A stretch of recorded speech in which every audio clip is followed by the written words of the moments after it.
Hello दोस्तों, स्वागत है आप सभी का इस वीडियो में। कैसे हैं आप सभी? आई होप आप सभी अच्छे होंगे। तो दोस्तों, इस वीडियो में मौर्य साम्राज्य के बारे में पढ़ने वाले हैं। चलिए, हमारा टारगेट यूपीपीसीएस, बीपीएससी और अदर एग्जाम जहाँ पे हिस्ट्री के क्वेश्चन आते हैं। तो मौर्य वंश के संस्थापक चंद्रगुप्त मौर्य थे। चंद्रगुप्त मौर्य का जन्म 345 ईसा पूर्व में हुआ। घनानंद को हराने में चाणक्य ने चंद्रगुप्त की मदद की थी। बाद में चंद्रगुप्त का वो प्रधानमंत्री बनते हैं। चाणक्य अर्थात जिनका नाम कौटिल्य और विष्णुगुप्त भी था, उन्होंने अर्थशास्त्र नामक पुस्तक लिखी जिसका संबंध राजनीति से था। चंद्रगुप्त मगध की गद्दी पर 322 ईसा पूर्व में बैठता है। चंद्रगुप्त जैन धर्म का अनुयायी था। चंद्रगुप्त ने अपनी अंतिम सांस कर्नाटक के श्रावण बेलगोला नामक स्थान पर लिया।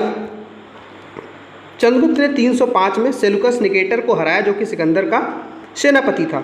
सेल्यूकस निकेटर ने अपनी पुत्री कार्नेलिया की शादी चंद्रगुप्त मौर्य के साथ की और युद्ध की संधि के अनुसार 4 प्रांत काबुल, कांधार, हेरात और मकरान, ये बहुत ही इंपॉर्टेंट है, चंद्रगुप्त मौर्य को दिए, क्योंकि सीधे पूछता है, इंपॉर्टेंट है, पीवाईक्यू है। ठीक है। चंद्रगुप्त मौर्य ने जैन गुरु भद्रबाहु से जैन की दीक्षा ली थी, जैन धर्म की। मेगस्थनीज सेल्यूकस निकेटर का राजदूत था, जो चंद्रगुप्त के दरबार में रहने आया था। मेगस्थनीज द्वारा लिखी गई पुस्तक का नाम इंडिका है। चंद्रगुप्त मौर्य और सेल्यूकस के बीच युद्ध का वर्णन एपियानस नामक इतिहासकार ने किया था। प्लूटार्क के अनुसार चंद्रगुप्त मौर्य ने सेल्यूकस को 500 हाथी उपहार दिए थे। ठीक है। किसके अनुसार? प्लूटार्क, ये पूछा हुआ है। चंद्रगुप्त मौर्य की मृत्यु 298 ईसा पूर्व में श्रावण बेलगोला के पास हुई थी, जो कि कर्नाटक में पड़ता है। ठीक है। अब अगले राजा हैं बिंदुसार। चंद्रगुप्त मौर्य का उत्तराधिकारी बिंदुसार हुआ, जो 298 ईसा पूर्व में मगध की राजगद्दी पे बैठता है। अमित्रघात नाम से बिंदुसार प्रसिद्ध था। अमित्रघात का अर्थ होता है शत्रु विनाशक। बिंदुसार आजीवक संप्रदाय का अनुयायी था। वायु पुराण में बिंदुसार को भद्रसार या वारिसार कहा गया है। स्ट्रैबो के अनुसार सीरिया के नरेश एंटियोकस ने बिंदुसार के दरबार में डाइमकस नामक एक राजदूत भेजा था। इसे ही मेगस्थनीज का उत्तराधिकारी माना जाता है। जैन ग्रंथों के अनुसार इसे सिंहसेन की संज्ञा दी गई है। बिंदुसार के शासनकाल में तक्षशिला में 2 विद्रोहों का वर्णन है। इस विद्रोह को दबाने के लिए बिंदुसार ने सबसे पहले सुसीम को भेजा और बाद में अशोक को भेजता है।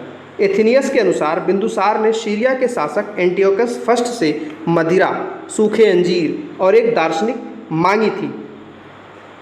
बौद्ध विद्वान तारानाथ ने बिंदुसार को 16 राज्यों का विजेता बताया है। उसके बाद अगले शासक हैं अशोक। बिंदुसार का उत्तराधिकारी अशोक हुआ, जो 269 ईसा पूर्व में मगध की राजगद्दी पे बैठा। राजगद्दी पे बैठने के समय वह अवंती का राज्यपाल हुआ करता था। ठीक है। मस्की एवं गुर्जरा अभिलेख में अशोक का नाम अशोक मिलता है। पुराणों में अशोक को अशोक वर्धन कहा गया है। अशोक ने अपने अभिषेक के 8वें वर्ष लगभग 261 ईसा पूर्व में कलिंग पर आक्रमण किया और कलिंग की राजधानी तोसली पर अधिकार कर लिया। प्लिनी का कथन है कि मिस्र का राजा फिलाडेस्पस टॉलमी सेकंड ने पाटलिपुत्र में डियानिसियस नामक एक राजदूत भेजा, जो अशोक के दरबार में गया था। उपगुप्त नामक बौद्ध भिक्षु ने अशोक को बौद्ध धर्म की दीक्षा दी। ये भी पीवाईक्यू है। अशोक ने आजीविकों के लिए बराबर की पहाड़ियाँ में 4 गुफाओं का निर्माण कराया, जिनका नाम है कर्ज, चौपार, सुदामा और विश्व झोपड़ी। ये माफ़ कीजिएगा, कर्ज नहीं कर्ण है। ठीक है, इसको सही कर लीजिएगा। अशोक के पौत्र ने आजीविकों के लिए नागार्जुनी गुफा बनवाई। कौन था? दशरथ। अशोक की माता का नाम सुभद्रांगी था। अशोक ने बौद्ध धर्म के प्रचार के लिए अपने पुत्र महेंद्र और पुत्री संघमित्रा को श्रीलंका भेजा था। भारत में शिलालेख का प्रचलन सर्वप्रथम अशोक ने करवाया। अशोक ने शिलालेखों में ब्राह्मी, खरोष्टी, ग्रीक और अरेमिक लिपि का प्रयोग किया। ग्रीक एवं अरेमिक लिपि का अभिलेख अफगानिस्तान से, खरोष्टी लिपि उत्तर पश्चिम पाकिस्तान से और शेष भारत में ब्राह्मी लिपि के अभिलेख मिलते हैं। अर्थात आज के भारत में मैक्सिमम अभिलेख किस लिपि में है? ब्राह्मी लिपि में। अशोक के अभिलेख को 3 भागों में बांटा गया है: शिलालेख, स्तंभलेख और गुहालेख। अशोक के शिलालेख की खोज 1750 ईस्वी में फैंथलर ने की थी। इनकी संख्या 14 है। अशोक के अभिलेख पढ़ने की सबसे पहली सफलता जेम्स प्रिंसेप को 1837 ईस्वी में मिली। अशोक के प्रमुख शिलालेख एवं उससे वर्णित विषय की यहाँ पे टेबल दी गई है। आइए उसको कवर करते हैं, क्योंकि इससे क्वेश्चन बन जाते हैं। पहला शिलालेख, इसमें पशु बलि की निंदा की गई है। दूसरे में अशोक ने मनुष्य एवं पशु दोनों की चिकित्सा व्यवस्था का उल्लेख कराया है।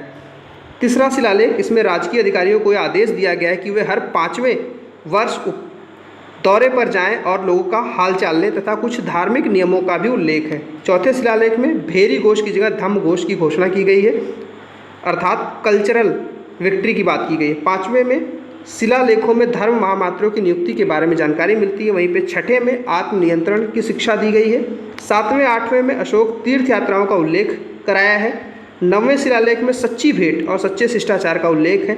10वें शिलालेख में अशोक ने आदेश दिया है कि राजा तथा उच्च अधिकारी हमेशा प्रजा के हित में सोचें। 11वें शिलालेख में धम्म की व्याख्या। 12वें में स्त्री महामात्यों की नियुक्ति तथा सभी प्रकार के विचारों के सम्मान की बात की गई है। 13वां शिलालेख, इसमें कलिंग युद्ध का वर्णन तथा अशोक के हृदय परिवर्तन की बात की गई है तथा इसी में पड़ोसी राजाओं के बारे में भी जिक्र मिलता है। 14वें शिलालेख में अशोक ने जनता के धार्मिक जीवन के बारे में बताया तथा जनता को प्रेरित किया है कि धार्मिक जीवन व्यतीत करें। अशोक के स्तंभ लेखों की संख्या 7 है, जो केवल ब्राह्मी लिपि में हैं। यह 6 अलग अलग स्थानों से प्राप्त हुए हैं, जैसे प्रयाग का प्रयाग स्तंभ, ये कौशाम्बी में पहले था, बाद में इसे अकबर ने इलाहाबाद के किले में स्थापित करवा दिया। दूसरा है दिल्ली टोपरा, जो फिरोज शाह तुगलक द्वारा टोपरा से दिल्ली लाया गया। दिल्ली मेरठ, पहले यह मेरठ में स्थित था, बाद में फिरोज शाह इसे दिल्ली लेके आया।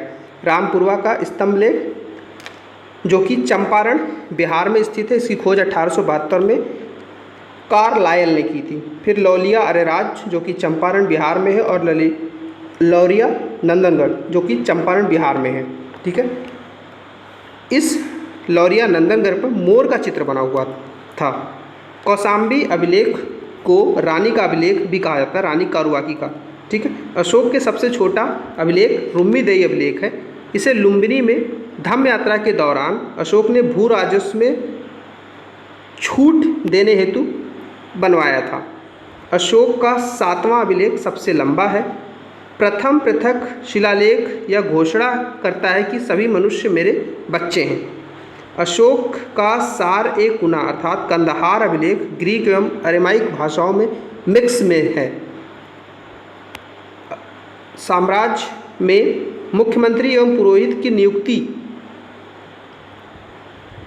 के पूर्व इसके चरित्र को काफ़ी जांचा परखा जाता था, जिसे उपधा परीक्षण कहा जाता था।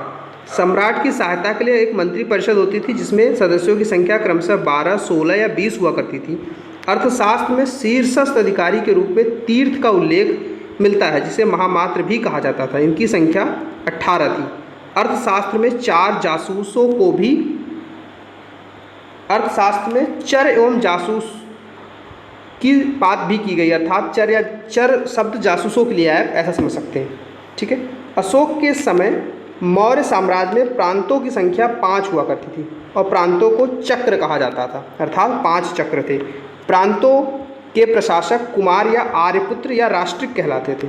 प्रांतों का विभाजन विषयों में किया गया था और विषयों का जो हेड होता था उसे विषयपति कहा जाता था। प्रशासन की सबसे छोटी इकाई ग्राम थी और इसके मुखिया ग्रामिक थे।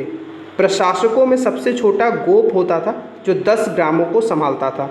मेगस्थनीज के अनुसार नगर का प्रशासन 30 सदस्यों का एक मंडल करता था, जो 6 समितियों में विभाजित था और प्रत्येक समिति में 5 सदस्य होते थे। ठीक है, इसके बाद आप यहाँ पे मौर्य प्रांत जो 5 थे सभी का जिक्र है, इसे देख लेते हैं। उत्तर पथ, इसकी राजधानी तक्षशिला थी। अवंती राष्ट्र उज्जैनी, कलिंग की राजधानी तोशली, दक्षिण पथ की राजधानी सुवर्णगिरी और प्राशी अर्थात पूर्वी प्रांत की राजधानी पाटलिपुत्र हुआ करता था। अर्थशास्त्र में वर्णित तीर्थ अर्थात मंत्रियों के पोस्ट, जैसे मंत्री प्रधानमंत्री हुआ करते थे, पुरोहित धर्म एवं दान विभाग के प्रधान होते थे, सेनापति सैन्य विभाग, युवराज राजपुत्र होते थे, दवारिक जो राजकीय द्वारों की रक्षा करते थे, अंतर्वैदिक ये अंतःपुर अर्थात आंतरिक महल की रक्षा के अध्यक्ष थे, समहर्ता आय का संग्रह करता था, सन्निधाता राजकीय कोष का अध्यक्ष होता था, प्रशासता कारागार का अध्यक्ष, प्रदेष्टि कमिश्नर, पौर नगर का कोतवाल, व्यवहारिक प्रमुख न्यायाधीश को कहते थे, नायक नगर रक्षा का अध्यक्ष होता था, कार्मांतिक उद्योगों एवं कारखानों का अध्यक्ष होता था, मंत्री परिषद अध्यक्ष को बोलते थे, दंडपाल सेना का सामान एकत्र करने वाला को कहते थे, दुर्गपाल दुर्ग का रक्षक होता था, अंतपाल सीमावर्ती दुर्गों का रक्षक होता था। तो ये चीज़ें थी जो टेबल के फॉर्म में एडिशनल दिया हुआ था। इसके अलावा कुछ समिति उनके प्रमुख कार्य यहाँ पे दिया हुआ है।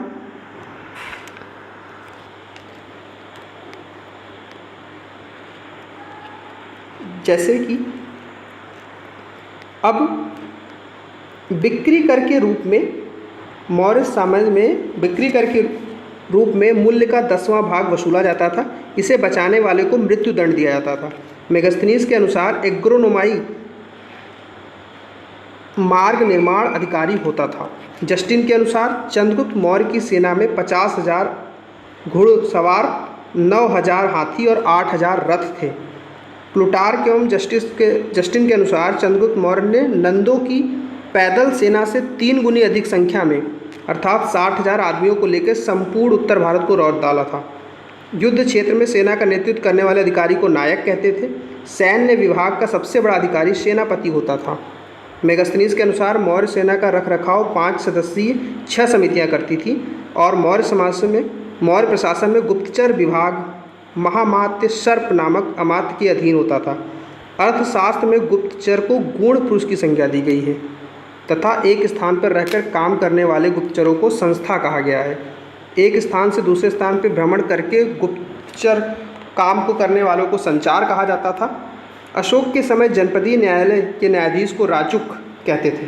सरकारी भूमि को सीता भूमि, बिना वर्षा के अच्छी खेती होने वाली भूमि को अदेव मात्रक कहा जाता था। मेगस्थनीज ने भारतीय समाज को 7 वर्गों में बांटा था, जैसे दार्शनिक, किसान, अहीर, कारीगर, सैनिक, निरीक्षक और सभासद। स्वतंत्र वेश्यावृत्ति को अपनाने वाली महिला को रूपा जीवा कहते थे। नंद वंश के विनाश करने में चंद्रगुप्त मौर्य ने कश्मीर के राजा परवर्तक की सहायता प्राप्त की थी। मौर्य शासन 137 वर्षों तक रहा। मौर्य वंश का अंतिम शासक बृहद्रथ था। इसकी हत्या इसके सेनापति पुष्यमित्र शुंग ने की थी 185 ईसा पूर्व में और मगध में शुंग वंश की नींव डाली, जो कि ब्राह्मण समाज था। तो इस तरह से हमने यहाँ पे मौर्य समाज पूरा कंप्लीट किया है। सैन्य समितियाँ यहाँ पे दी हुई है, उससे कुछ काम दिए, इसको देख लेते हैं। अंतिम प्रथम समिति जल सेना की व्यवस्था करती थी। द्वितीय समिति यातायात एवं रसद की व्यवस्था। तीसरी पैदल सैनिकों का देखरेख। चौथी अश्वरोहियों की सेना की देखरेख करती थी। 5वीं गज सेना की देखरेख और 6ठी रथ सेना की देखरेख के लिए मतलब जितने स्टेक होल्डर थे, जितने डिपार्टमेंट थे, सबके लिए एक समिति हुआ करती थी। उसके बाद प्रशासनिक समिति, उनके कार्य में बात करें तो पहली समिति उद्योग एवं शिल्प कार्य का निरीक्षण करती थी। दूसरी विदेशियों के देखरेख। तीसरी जन्म मरण का विवरण रखती थी, जैसे रजिस्ट्रार कह सकते हैं। आज भी सेंसस होता है। आप इसे एग्जाम्पल में बताते समय कैसे हमने लीगेसी को कंटिन्यू रखा मौर्यों का, यह बता सकते हैं। चौथी कमेटी है व्यापार एवं वाणिज्य का देखभाल। 5वीं में निर्मित वस्तुओं का विक्रय का निरीक्षण, मतलब कितनी चीज़ें खरीद बेच हुई, मतलब एक्सपोर्ट एक्साइज डिपार्टमेंट आपका कह सकते हैं आप। और 6ठी थी बिक्री पर जो कर होता था उसे वसूलना। ठीक है, तो इस तरह से हमने पूरा होलिस्टिकली इस चीज़ को कंप्लीट किया है। तो वीडियो को पूरा देखिएगा, अपना फीडबैक दीजिएगा और नेक्स्ट वीडियो को आपको प्लेलिस्ट के लिए तैयार रहिएगा, जिससे आप कंप्लीट इस चीज़ को पूरा कर सकें। ठीक है, चलिए शुरू करते हैं next video. Thank you very much.